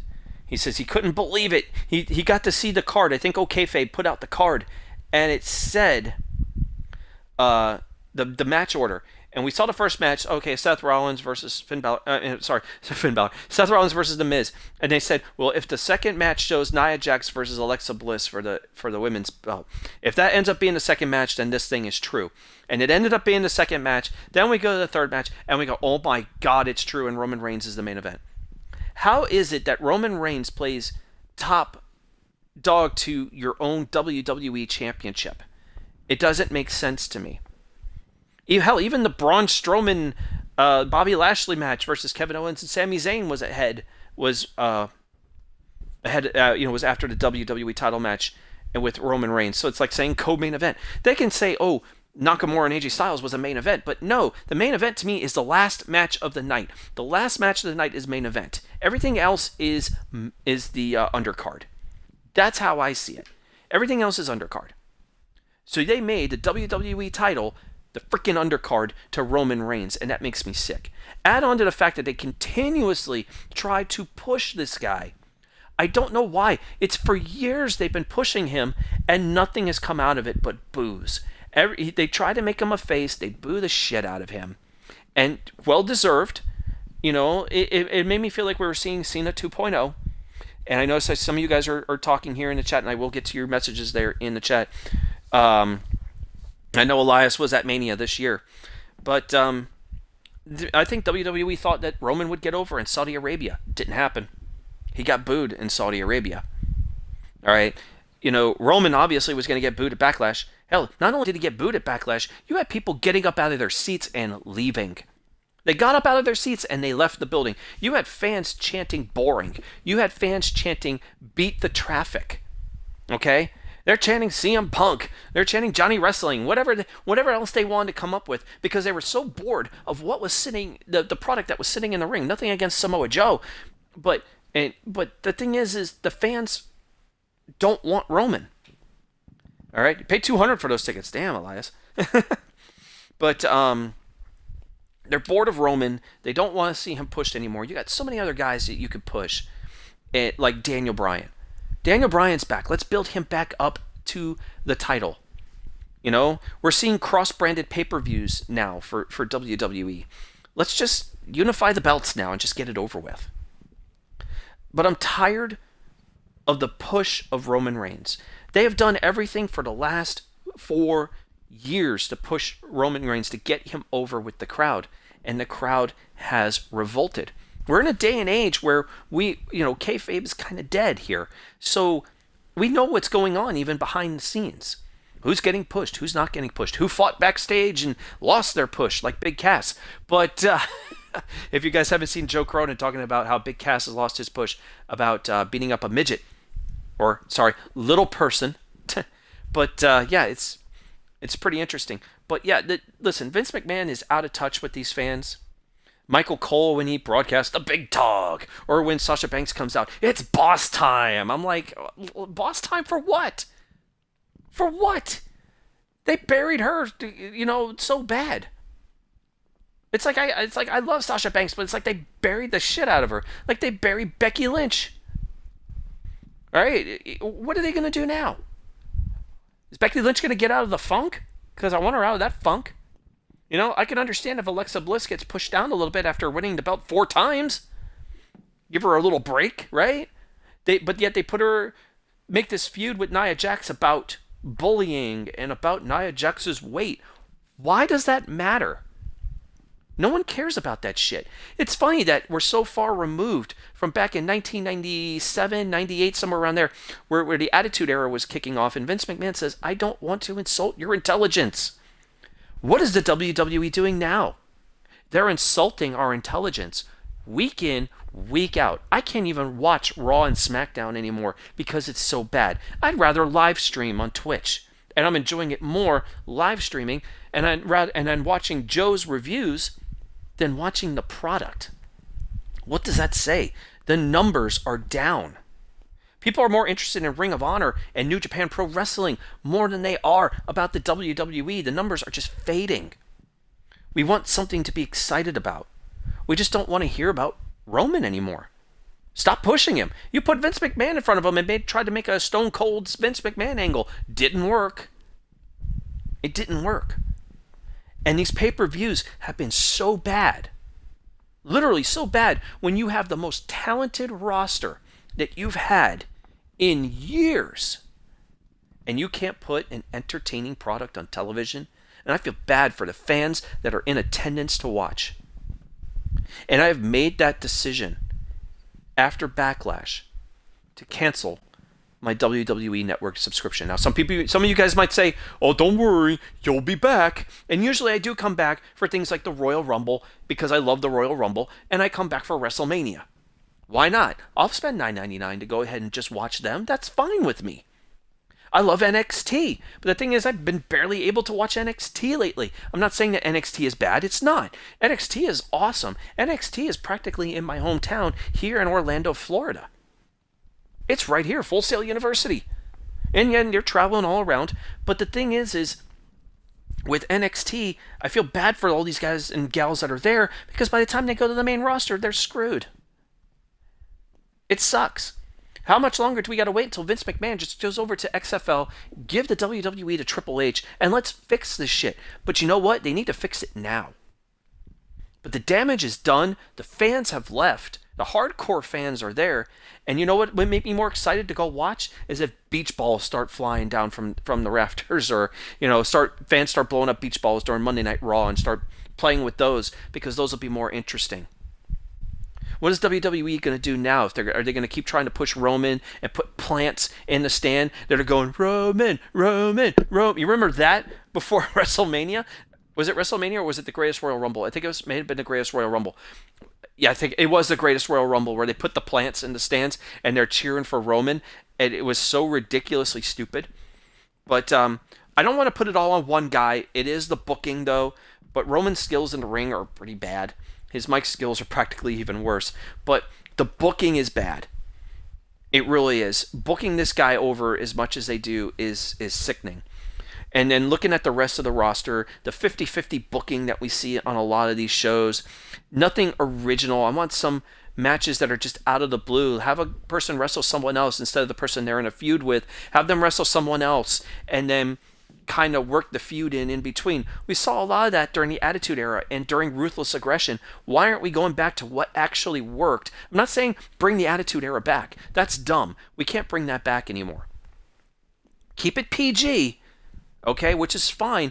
You can make it a little edgy. But look at the talent that you have and the people that are getting over.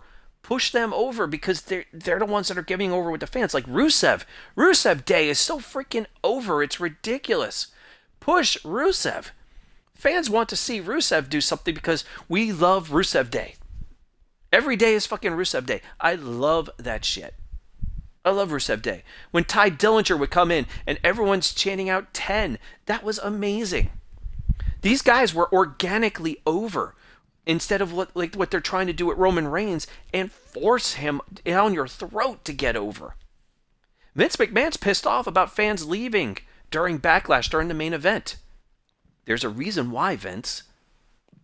And now they say maybe that he's irritated about this, and maybe there was a mention to turn Roman heel, which I think if you turn Roman heel, that would be amazing. That would be great. It's what we all want already.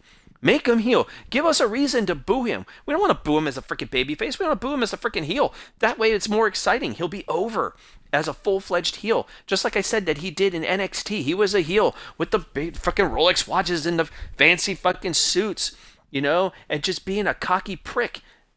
That's the Roman I think the fans want to see. Give us that. Okay? While you're at it, bring back the Revival and make them freaking interesting again. What the hell happened? The Revival was supposed to be a big thing. Yeah, there were some injuries, but they're back. Fucking do something with them.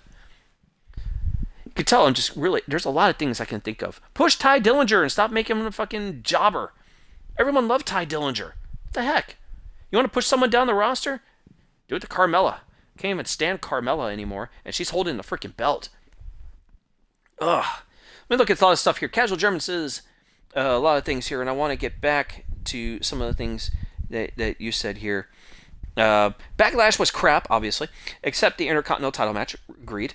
Let's see if the WWE can build up some good matches for Money in the Bank. Hey, Rusev's in Money in the Bank, so at least that's a start somewhere. But or they can just waste time and do things last minute. Yes, the last minute things like Vince McMahon, he would get like the story of what they want to do, and then he changes it like right before the show starts. They got to stop doing that. They need things in mind. They need better writers also. WWE has seen to where it leads, pushing Roman, and I know I'm trying to read as all this stuff's coming up about pushing Roman. People leaving the arena before the end of the show, just like we said, beat the traffic.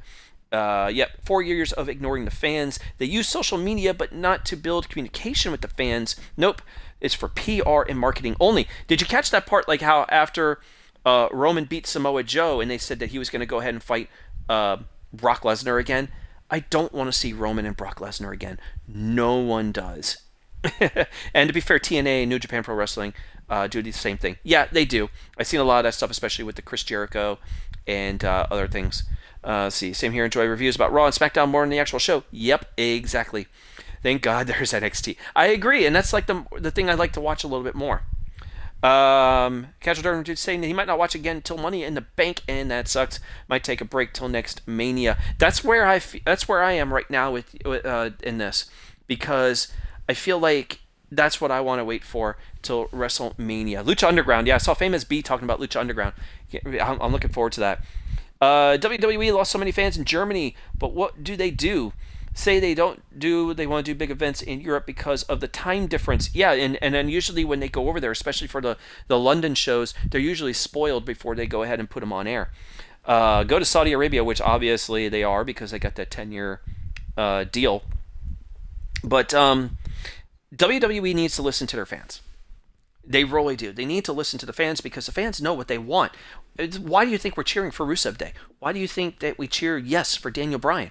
Why do you think we cheer 10 with Ty Dillinger? These things were over for a reason. And the WWE needs to wake up and see that and understand what we want. Not what they want. Not what Vince wants. You can't make another John Cena right now. It's just not going to work. It really isn't. So stop focusing in on it and move on to someone else more deserving. Look at what Braun Strowman's doing. I love Braun Strowman. I'd love to see Braun Strowman with that belt. He's going to get it someday, but I'd love him to beat Brock Lesnar instead. I don't want Roman Reigns versus Brock Lesnar, but that's what they're going to give us. They're going to give us that match again, and maybe then you put the belt on Roman and then turn him heel. Turn him heel just instantly. That's what they should do. Turn him heel instantly. Get the fans somewhat interested again, even though Roman's moveset in the ring is awful. It's garbage. But the damage has been done. It's bad. I'm already canceling. There's already hundreds, if not thousands, of subscribers that have already canceled. And now Vince McMahon is starting to see this. I think Vince McMahon's known this for a while, and he needs to wake up that, 70, 80-year-old body and just say, oh my God, they're leaving. They don't want Roman Reigns. What do I give them? I'll give them Lashley. No, give him Big Cass, big generic dude, number 8 personality. It just boggles my mind about what WWE is doing, and I've been a fan since the 1980s. The days of Hogan and Macho Man Randy Savage, Rick Rude, Ultimate Warrior, seeing guys like the Junkyard Dog and Tito Santana and stuff like that. I mean, hell, even Ric Flair, stuff like this. Ric Flair over in WCW, and, dude, there's so many great names back in the day. The days of Legion of Doom and Demolition and stuff like that. So many great names. The 90s were awesome, especially into the Attitude Era or in WCW with the NWO. But these days, we just lost all that. And they bring up nostalgia acts every once in a while to try to keep the fans interested, but in the end, we just don't give a shit. The nostalgia acts are too old, and the new talent they still have, when you got a guy like Undertaker that looks like he doesn't want to be there.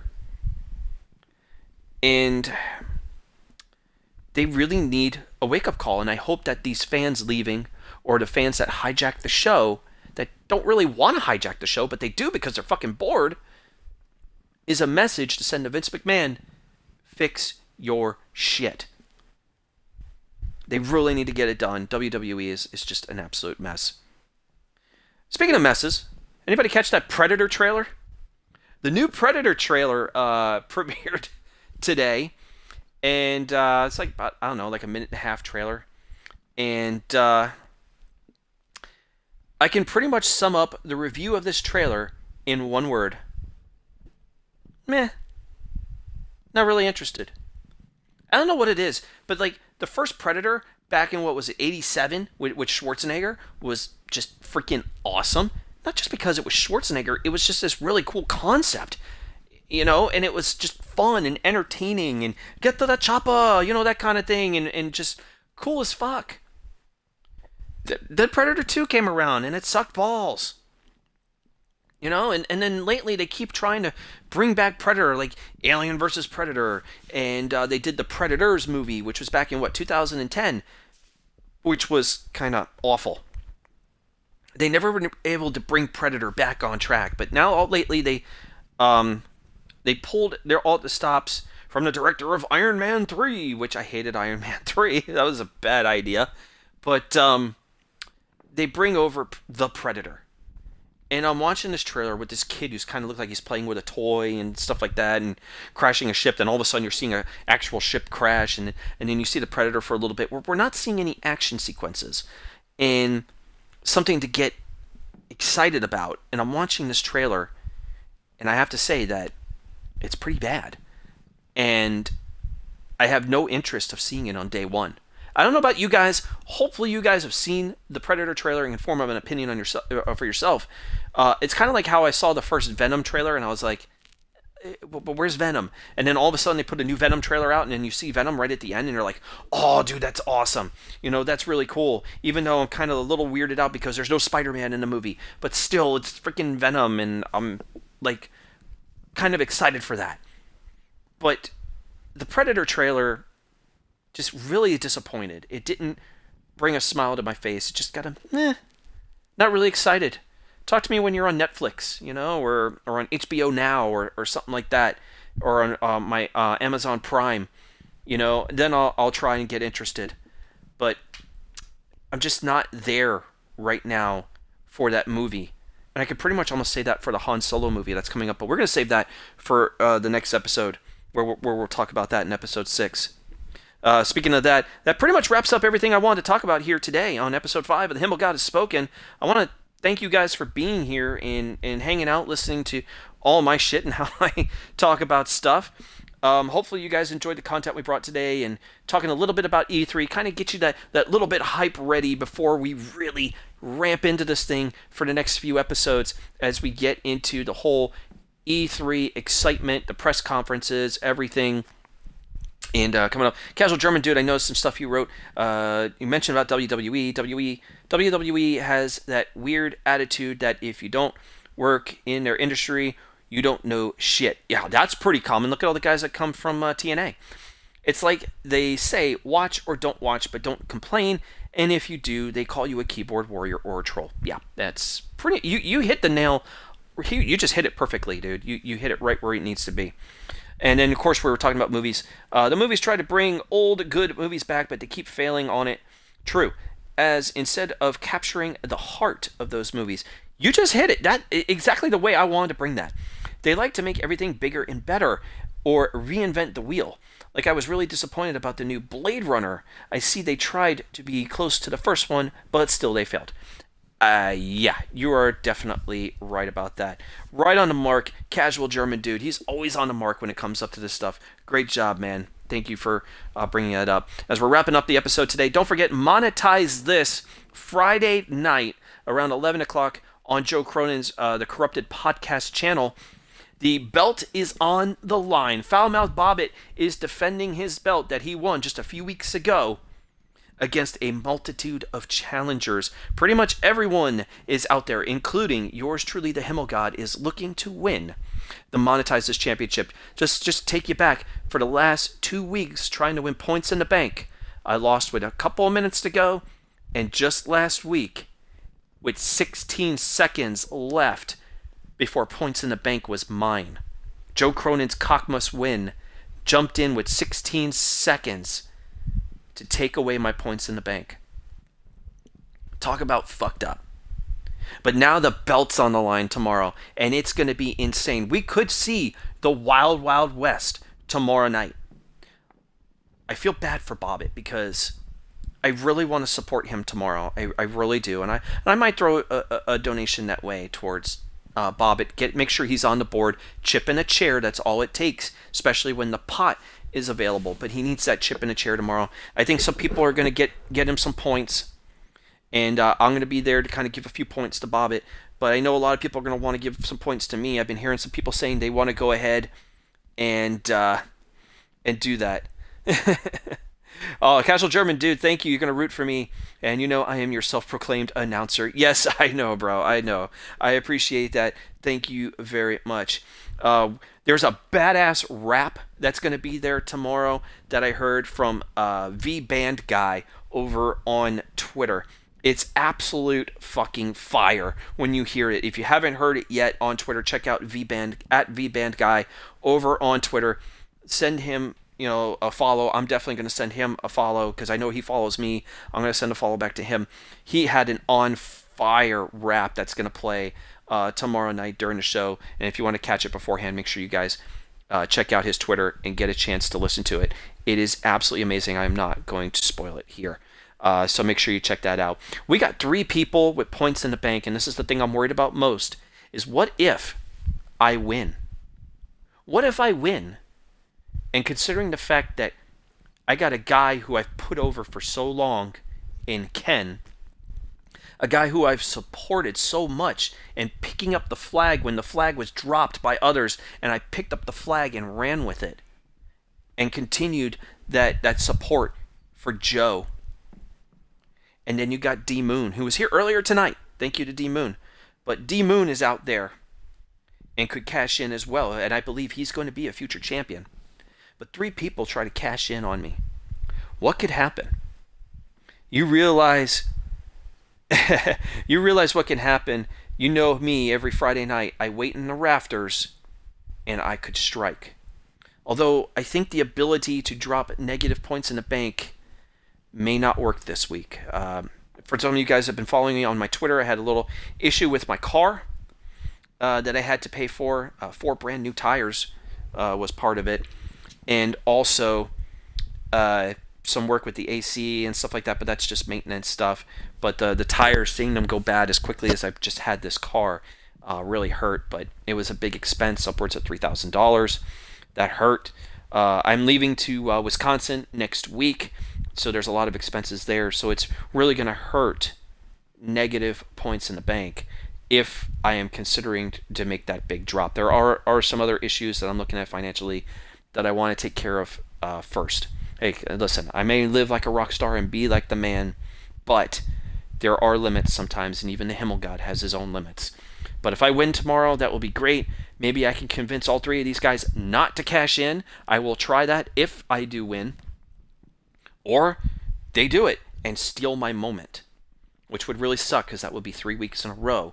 I would lose out on that. But hopefully that doesn't happen. Maybe Bobbit pulls one out. Maybe Bobbit wins. That would be pretty awesome for the fans to go for him. But also, I'll just make the plea to the fans. Give me a chance, folks. One chance to get that belt. That's all I want. One time. After that, I'll go back to putting people over like I usually do. And if they don't cash in on me tomorrow, I will make sure that I make it up for them. So that's my message to Joe, Ken, and D Moon. If I win, don't cash in. I will make sure I take care of you guys in the near future. So, big night, monetize this. Here's hoping the Himmelgod, something on the next episode of the show, or even by my next live stream, can say that I am your monetize this champion. Here's hoping. Fingers crossed. Should be exciting. I will be there tomorrow. I'll mostly be on the call with everyone else, and I'll jump in on the call if things are going to get good. Or say if Tommy has a little fit tomorrow, especially as he's been having a fit lately with Bobbit being the champ. And also about finding out he really does work at Wendy's. Thanks, Tommy NC 2010's mom. Now, if he can only admit to the truth, and I think it'll be interesting. We saw little teases of that on Wednesday for Ken's show, where I mentioned, hey, Tommy, aren't you supposed to be at the strip club tonight? And Mellow Yellow dropped the donation for me. So I thought that was really cool. But we'll see how things go at Monetize This tomorrow night. I'm rambling on for too long here. We've had a great time here tonight. Thank you guys for watching all the Call of Duty. Thank you guys for hanging out for all the topics. If you guys have topics for a future show, leave them down below. If you guys want to subscribe here on Twitch, make sure you hit that subscribe. I greatly appreciate it, like Elias has. And yeah, definitely Casual German Dude. Tommy is a funny and annoying at the same time. Yeah, he is a little bit. Shout out to Tommy. Follow Tommy at TommyNC2010. I love the dude. I do. I love him. But yeah, sometimes he could be a little annoying. But yeah, he needs to admit the Wendy's thing. Come on, just come out with it. We know you don't work at a strip club. But make sure you guys follow me on Twitter at @highoctane_buzz. We are inching closer to getting to that 1,000 follower mark. It's getting there. We're at 967 and growing, like I said earlier tonight. Make sure you guys are sending follows here on Twitch, or send a sub like Elias has right here on Twitch. It's very simple. It's _Himmelgod. Come on over here. I got streams going on all the time. We might even have a stream here on Friday. Pre-monetize this. Who knows? Maybe we'll play Fortnite again, because we had a great time at Fortnite and getting Thanos. It was such a blast, and I'd love to go ahead and do that again. So hopefully we get that opportunity. Maybe later tonight I might have a chill stream. Maybe it'll be Call of Duty. Maybe it'll be something else. I'm thinking Grand Theft Auto. Even the old school Grand Theft Autos. We'll have more God of War live streams coming up on Monday, as I'm getting ready to make the move up to Wisconsin for a little while. I don't know if I'm going to have an episode next week. It'll depend on how I'm settled in over there in Wisconsin. If I'm not as settled in, we won't have one, but maybe we'll have a live stream and we'll just play games. I know I want to do Fortnite squads on PS4. So if you guys got PS4 and you have Fortnite, let's do it. We'll do some squad play, and that'll be a fun time with everybody. But don't forget, monetize this tomorrow. Derailed, of course, on Saturday. Of course, the Corrupted Podcast is also on Saturday. So make sure you catch both shows, of course, on Joe Cronin's Patreon, and of course on Derailed Gatekeepers channel, and catch Derailed on Saturday night. Should be really interesting. We should have a fun show, and hopefully find out what that Bash the Tag thing is going to be. I want to thank everyone for being here on Twitch that we're live. As you guys know, the Himmelgod Has Spoken is live every Thursday at 8 p.m. Eastern Time. Make sure you guys check that out on Twitch. If you missed it on Twitch, obviously you can watch it on YouTube. You can find my YouTube account, Brian Himmelfarb, very easy to find, and we'll get all the fancy stuff. If you guys know some people with banners or anything, let me know so we can go ahead and put that together. In the future, if you guys want to drop donations in the bits, they are there in the chat. Thank you guys for being here. Maybe up for a late night stream tonight. Make sure you guys check in on my Twitter at highoctane_buzz. Send a follow. That way you can keep in touch with all my streams. Thank you once again, Casual German Dude, Elias Ademi7. Thank you very much for being here. D Moon, big shout out to D Moon for also being here. And Broken Hardy's Goat, good luck on your AP testing tomorrow. Sorry I didn't get the title in for that college football game, but I'll make sure it is mentioned. Thank you guys for being here. I am High Octane Buzz, or of course the Himmel God. I go by so many names. Hell, I got Billy Ricky calling me Himmel Pimp. That's pretty badass. But I am the Himmel God. Thank you guys for being here. I will see you guys on the next episode. Thank you very much, guys. We'll see you all later.